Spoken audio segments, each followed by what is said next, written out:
Assalamualaikum warahmatullahi wabarakatuh. Kami dari kelompok 3 akan mempresentasikan makalah kami yang berjudul Pengembangan Strategi dan Metode Pembelajaran. Kelompok kami yang beranggotakan Naila Rohmania, Umi Rahmita Sylvia, Fani Suryaningrum. Submateri yang pertama hakikat strategi dan metode pembelajaran. Yang kedua, macam-macam strategi dan metode pembelajaran. Yang pertama, hakikat strategi dan metode pembelajaran. Yang A, hakikat strategi pembelajaran. Pengertian strategi secara umum dan khusus. Secara umum, strategi merupakan proses penentuan rencana para pemimpin puncak yang berfokus pada tujuan jangka panjang organisasi, disertai penyusunan suatu cara atau upaya bagaimana agar tujuan tersebut dapat dicapai. Secara khusus, strategi merupakan tindakan yang bersifat instrumental atau senantiasa meningkat dan terus-menerus, serta dilakukan berdasarkan sudut pandang tentang apa yang diharapkan oleh para pelanggan di masa depan. Dengan demikian, strategi hampir selalu dimulai dari apa yang dapat terjadi dan bukan dimulai dari apa yang terjadi. Dapat disimpulkan bahwa strategi pembelajaran dapat diartikan sebagai perencanaan yang berisi tentang rangkaian kegiatan yang didesain untuk mencapai tujuan pendidikan tertentu. Dalam hal ini adalah tujuan pembelajaran. Strategi pembelajaran merupakan suatu serangkaian rencana kegiatan yang termasuk di dalamnya penggunaan metode dan pemanfaatan berbagai sumber daya atau kekuatan dalam suatu pembelajaran.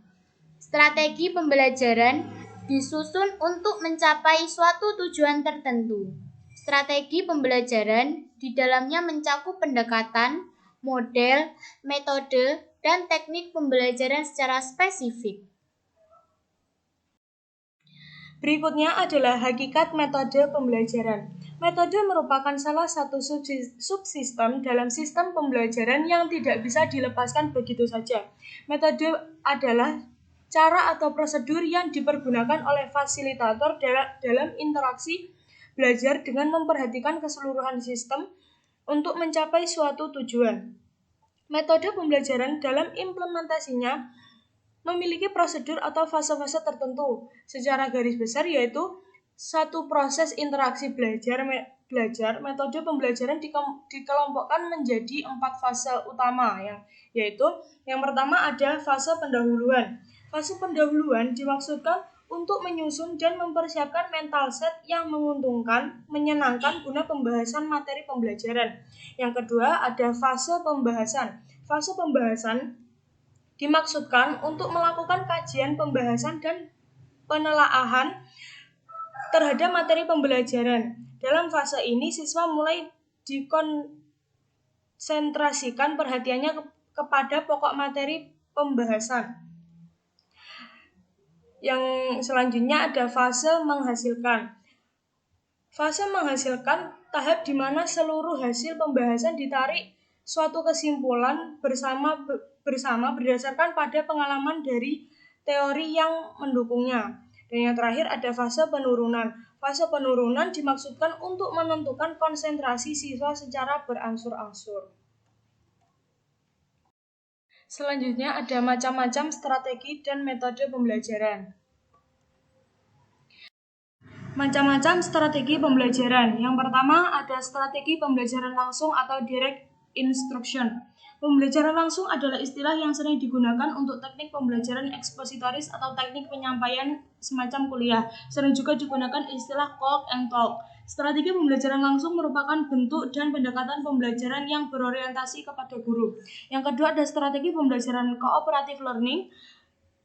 Adalah strategi pembelajaran yang menekankan kepada proses kerjasama dalam suatu kelompok yang biasa terdiri atas 3-5 orang siswa untuk mempelajari suatu materi akademik yang spesifik sampai tuntas.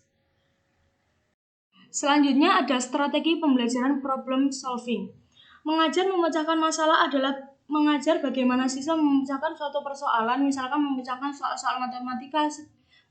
Sedangkan strategi pembelajaran pemecahan masalah adalah teknik untuk membantu siswa agar memahami dan menguasai materi pembelajaran dengan menggunakan strategi pemecahan masalah. Dengan demikian, perbedaan keduanya terletak pada kedudukan pemecahan masalah itu.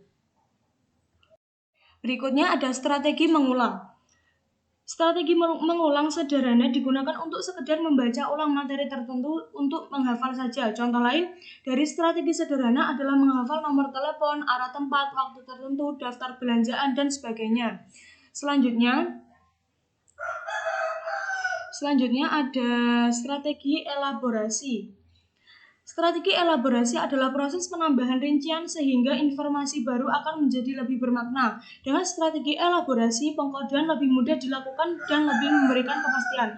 Strategi elaborasi membantu pemindahan informasi baru dan memori di otak yang bersifat jangka pendek ke jangka panjang dengan menciptakan hubungan dan gabungan antara informasi baru dengan yang pernah ada. Beberapa bentuk strategi elaborasi adalah pembuatan catatan, analogi, dan PQ4R. Pembuatan catatan adalah strategi belajar yang menggabungkan antara informasi yang dipunyai sebelumnya dengan informasi baru yang didapat melalui proses mencatat. Dengan mencatat, siswa dapat menuangkan ide baru dari pencampuran dan informasi itu. Berikutnya ada strategi organisasi. Strategi organisasi membantu pelaku belajar meningkatkan kebermaknaan bahan-bahan baru dengan struktur pengorganisasian baru. Strategi organisasi terdiri atas pengelompokan ulang ide-ide atau istilah menjadi subset yang lebih kecil. Strategi tersebut juga berperan sebagai pengidentifikasian ide-ide atau fakta kunci dari sekumpulan informasi yang lebih besar. Dan yang terakhir ada strategi pembelajaran afektif. Strategi pembelajaran afektif merupakan rangkaian kegiatan pembelajaran yang menekankan pada pembentukan sikap yang positif pada diri peserta didik. Strategi pembelajaran afektif pada umumnya menghadapkan peserta didik pada situasi yang mengandung konflik atau situasi yang problematis. Melalui situasi ini diharapkan peserta didik dapat mengambil keputusan berdasarkan nilai yang dianggapnya baik.